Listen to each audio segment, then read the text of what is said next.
I'm John Alden for DIYPhotography.net. I'm here with Ben from Syrup, and we're going to talk about setting up a B camera on a slider for interviews.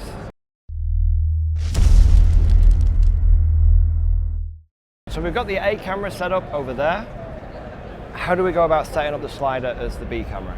Yeah, so this is like a traditional interview setup, I guess. We've got an A camera over here to the right, and then we've got a slider set up here with the Genie 2 and a Magic Hub Pro.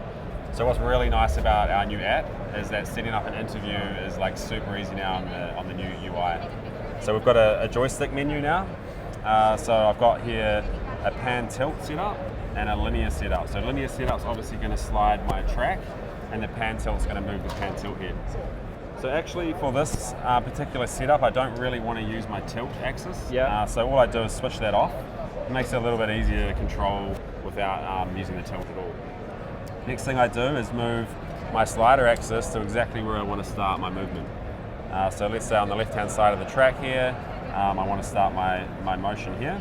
And then I just use the pan axis to line up exactly where I want my camera to be, which is effectively framing up my subject and the head right in the center. So once I have that framed up at the start point, I simply hit start, and then I'm going to drive the slider axis to the end and pan as well, so that I frame up my subject at my end point. So I just drive it to the position, slowly pan until I have the subject right in the center, and then I just tap end. And that's literally it for setting up the actual motion of the product. I'm going to enter my keyframe editor now. It's going to plot the start and end point on the axis. And the last thing I need to do is select bounce mode. So bounce mode effectively means that's going to just drive back and forward along the slider infinitely. And then I just set how fast I want to travel along the slider. So obviously I can change my time if I want it to take 30 seconds, 20 seconds, depending on how fast you want that movement to track around the subject. So I'll change it to about, let's say, it's quite a long slider, so let's say 40 seconds. Hit OK, and now I'm all set up and ready to go. I just tap record, and my B camera is now going to track around the subject, and I'll have this really nice second angle to cut into later when I start editing my interview. Yeah, brilliant, brilliant. And can you, on the bounce, you can ease that in and out at each end as well, can't you? Yeah, that's right. So you don't get a hard stop. Exactly, so I missed that actually. So for the start and end point, you obviously want the camera to slowly ramp down to a stop, and then slowly come up to speed again. Because if you don't add ease in and ease out, then it's going to be quite jarring for the viewer. It's going to stop suddenly and it's going to start suddenly. So all I do is select my keyframe, select ease, and then I just ramp my ease in as much as I like. So I know that I've got a 35-second recording. Let's say the first 8 seconds should ramp in smoothly, and I can do the same with my endpoint. So I'll change my endpoint ease, and I'll change it to 8 seconds as well. And now I've got this nice smooth curve for my start and end point. Brilliant, brilliant. All right, so we have Joost standing in front of the camera as our interview subject. So we're going to give this a run through and get a shot of it going across. So you can do some fairly complex moves with this as well, can't you? Because you can set up keyframes in the middle as well, not just the beginning and the end. Yeah, for sure. So you could set up keyframes at any point along the slider. That's actually quite good if you want to do an interview where the subject's in a little bit of a different position, like on the right of your frame or the left of your frame. You could actually set up multiple keyframes so you have the subject in the right place at the right time for your interview, but not just for interviews, for other motion control movements as well. If you're shooting B-roll, you can do VFX work with this product. It's got repeatability.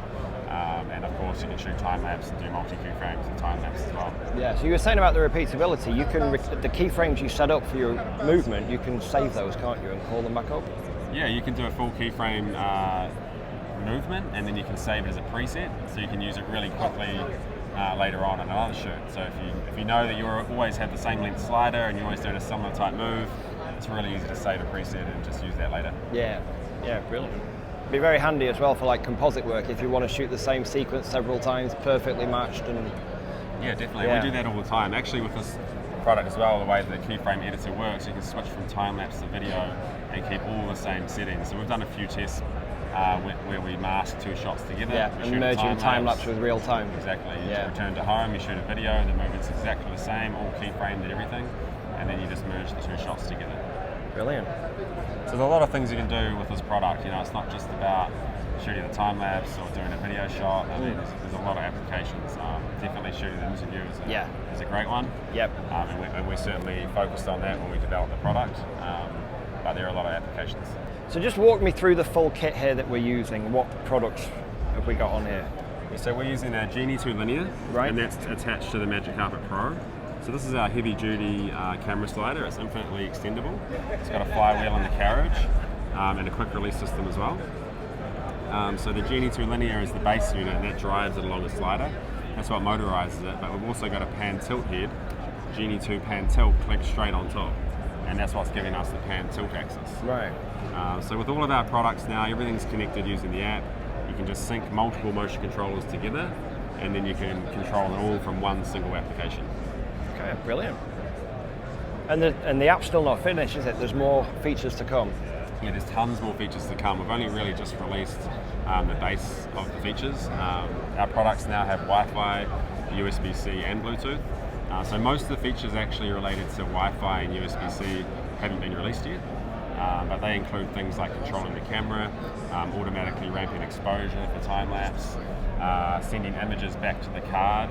Sending images from the card back to your device, your mobile device, and compiling images on your phone. So there's tons of things we can do, and we'll be exploring all those features in the next month or two. So is that something as well that you're looking at for the future, is focus control?